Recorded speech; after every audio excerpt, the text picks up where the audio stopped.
There's a lot here to be excited about. Just like the internet today, more people are going to have the freedom to find a business model that works for them, whether that's custom work, tipping, subscriptions, ads, or other monetization tools that may only make sense in the metaverse. Now think about how many people make a living on the internet today, and how many of those jobs just didn't even exist a few years ago. I expect that the metaverse is going to open up lots of opportunities for people in the exact same way. Now, we have confidence in this general direction, and we're investing significantly in building for this future, but the reality is that no one knows exactly which models are going to work and make this sustainable.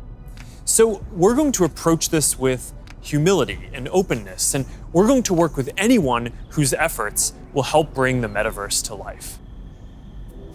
So now, Boz is going to join us to talk about what people are already building for the metaverse and what kinds of tools we can create to help out. Hey, Boz. I'm still kind of jealous of your robot avatar. Yeah, man, you gotta have the robot when you're working your dance moves, right? I mean, of course. Look, Mark, we've been working on Facebook Reality Labs for a long time, but we always kept the same vision, which is that we want to build tools that help people feel connected anytime, anywhere. And that vision is what drives us today, to help people get together in virtual spaces. We've come a long way since the early days of VR, thanks to the developers and the creators who see the potential to entertain and to educate. But of course, we still have a lot farther to go. So to keep the pace of innovation moving faster and empower more use cases, we do have a few exciting announcements. Today, we're introducing the Presence platform, which is a broad range of machine perception and AI capabilities that empower developers to build mixed reality experiences on Quest 2. You want to tell us more about the Presence platform? Yeah, we've said before that realistic presence is the key to feeling connected in the metaverse.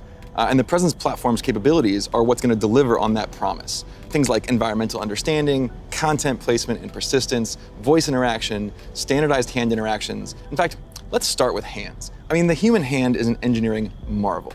And bringing hands into VR was no easy feat. It required a lot of collaboration against product, design, research, but we continue to improve that product, finding new ways to navigate with gestures and interact with VR. So today, we're introducing the Interaction SDK, a library of modular components that will make it easy to add hand interactions to your apps.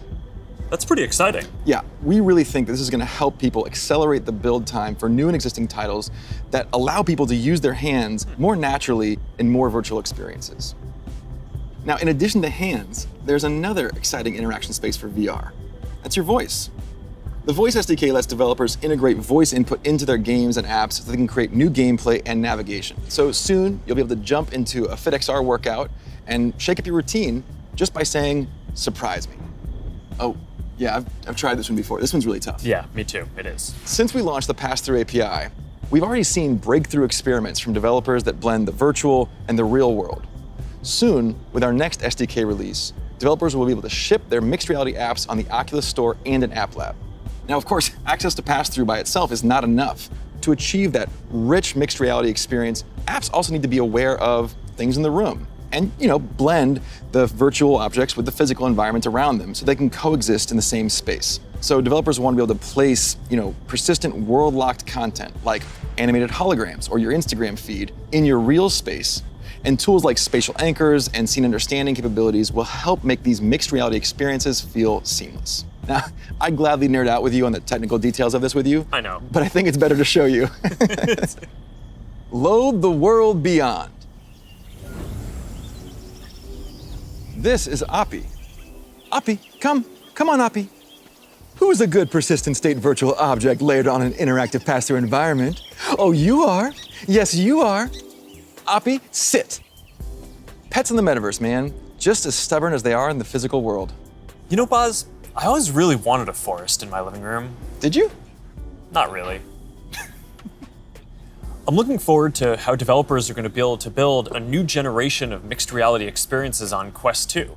And it also gives us a glimpse of the kind of worlds that people are going to be able to build. Now let's talk about augmented reality. With Spark, we've really focused on those use cases that allow people to both stay engaged with the world around them, but also stay connected to the people that they're not around. And creators are really leading the way here. And we're doing everything we can to support them with our know-how, with our resources, and of course, with tools. And for more on that, I'd like to say hi to Sue, the product director at Facebook Reality Labs and the head of Spark AR. Thanks, guys. Spark AR is focused on building AR experiences that empower people. to be more connected and at the same time, more present with the world around them. And creators are helping us build these experiences of today while exploring the possibilities of tomorrow. Fundamentally, we're democratizing AR creation and enabling a global community with the tools and knowledge necessary to develop the AR content and experiences that people love to use. Programs like AR Curriculum enrolled over 22,000 creators in less than a year, and we're adding additional programming to support more advanced creators. And the depth and breadth of content would not be possible without these creators. In 1 week alone, you'll see effects that bring moments like landing on Mars or the launch of a new album to life, all by tapping into everyone's imaginations. We're also powering experiences across Facebook. So imagine playing that AR battleship game from your phone with a friend in the metaverse or on an augmented call. How cool, right?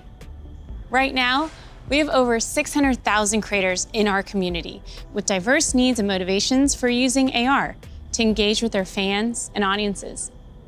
We know people, more than 700 million monthly across the Facebook family of apps, are already using AR a ton. We see over 80 billion effects applied per month, and we want to make it even easier for anyone to find their spark.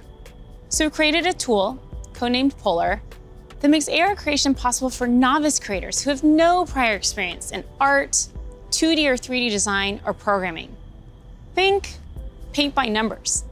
So creators whose first love might be photography, video, or dance can enhance their content for their own special effects.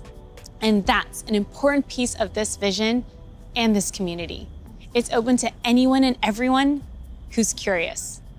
And the metaverse is well positioned to be a strong digital economy for creators from all walks of life.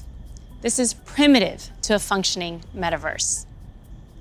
And we want to make sure creators are ready to share their creativity and capitalize on this emerging opportunity from day one. Thanks, Sue. So that's some of the software platform that needs to get built to deliver the metaverse. But there are other important considerations here too.